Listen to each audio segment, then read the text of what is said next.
Hi, I'm Karen Russell, and I'm with Alan Walls, and we're going to go over the asana, the posture, gorilla pose, Padahastasana. So gorilla pose is another intense stretch to the back of the legs, but we can get in there with ease and then work on the intense stretch. So Alan's going to just come to Tadasana.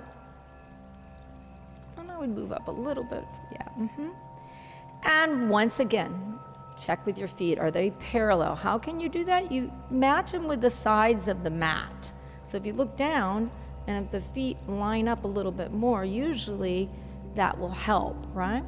And then Alan's just going to do a nice forward fold, Uttanasana. And he can micro bend the knees as he goes down, all the way down, hands down. Now, one thing nice about getting into this posture, you can bend your knees a lot. So he can bend his knees a lot. And you're going to flip the palms and place the palms under your feet. Sometimes you might hear the cue that the toes will kiss the wrists, right? So as he bends a little bit more, just like a lot of forward folds, we have to make sure that we're not putting the weight into the heels. So we talk about the first platform. There's a tendency to really push back on the knees. So Alan is actually putting a little bit more weight in the forefoot. He's really pressing the mound of the big toe into the wrist area and the feet. And then as he forward folds, his ankle is in line with his hip. Now, what if you can't straighten your legs? Then keep them bent. So Alan, show a nice deep bend. There's nothing wrong with that. You can just keep a nice deep bend if you really want to get the effects of the hands under the feet, right? Or if that isn't comfortable, you could just do Ustrasana, forward fold. So Padahastasana, gorilla pose. You can stay here, let the head and neck relax, right? Let the hips open up, let the shoulders draw back. So that's one thing nice about the shoulders. You can actually bend the elbows way to the side.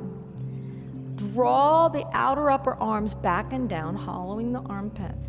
And try to keep the elbows bent as you send the head closer down to the earth. So if you can do that, that will help you get a little deeper in your forward fold. Now your eyes can be open or closed, but they're soft if they're open. Some schools of yoga will have your drishti point looking at your belly button. So if that feels good for you, you can look at your belly button, right? If it doesn't, just let the head and neck shake out. Use this time to really let gravity forward fold. This is an intense stretch in the back of the legs, your hamstrings.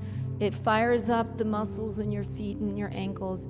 It's also an inversion, so there's a lot of blood flow to the upper torso and the head.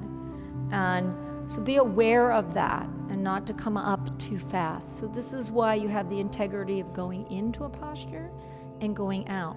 So I suggest coming out of this very slow.